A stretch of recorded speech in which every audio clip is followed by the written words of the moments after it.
So, good morning, everybody. Oh, as soon as I started that camera, the gnats are swarming. It is a beautiful, very sticky, gnat-filled morning here in Central Florida. They just come out in swarms, don't they? Goodness. And look at that beautiful little flower there. And you already know what we're talking about because you read the title. It's why you're watching this lovely video. And look at that right there. Beautiful, isn't that? That is just a gorgeous bitter melon. Look at how pretty that is. That is about perfect size for this variety for eating. Snow white, just gorgeous. I think this variety is called Ivory Heart or something like that. Get those big, round, white fruits on there. And anyway, the bitter gourds, bitter melons, whatever you want to call them, they're not very popular here in the U.S. She's just covered in flowers.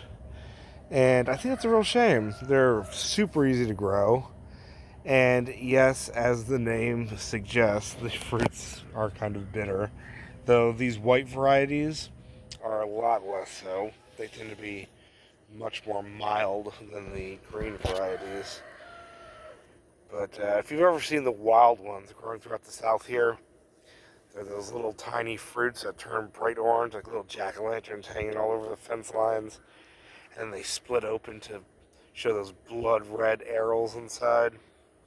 And they grow everywhere throughout Florida and all throughout the South. And the little ones are actually edible too.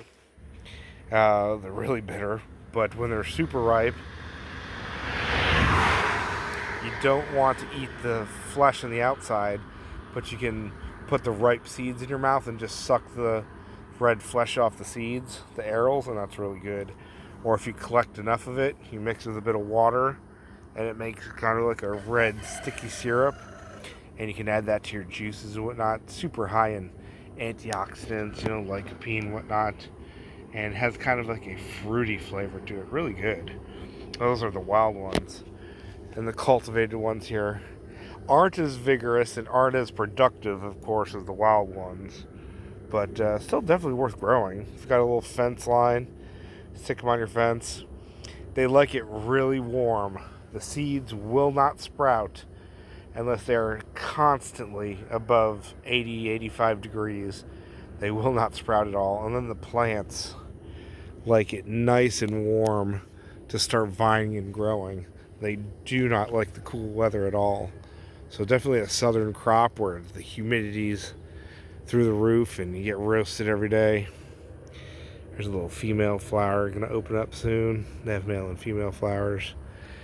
And these white varieties, the plants are kind of white on them too. Really interesting. But the flavor, like I said, these white varieties are much more mild than the green types. And all you do is you take that fruit. I've been picking off this for a few weeks now, but this one I'm saving for seeds, so I left it on here. You take a fruit when it's about this size, if it's green or white, whatever variety. A lot of the green types tend to be longer. They're long fruited ones. But this beautiful ivory heart one, just that is gorgeous. Hopefully that's picking up on the camera there. Gorgeous. Nice and heavy too, it's filled with seeds. But you take that, you slice it in half, you scoop out all the seeds. The seeds are not edible.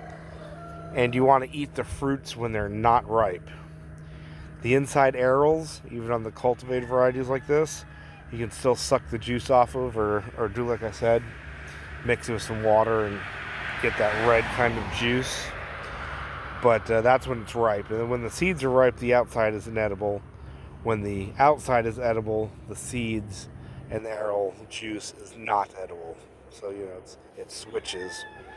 But you take this, you scoop out the seeds, and you blanch it in some salted water. Helps remove some of the bitterness if it's a green type, or just to soften it. And then you either stuff that with some cabbage and some hamburger, some sausage or cheese. Absolutely delicious. Just really, really really good tasting. One of the lost crops here in the U.S. It's an Asian crop, but it should really be more common here in the U.S.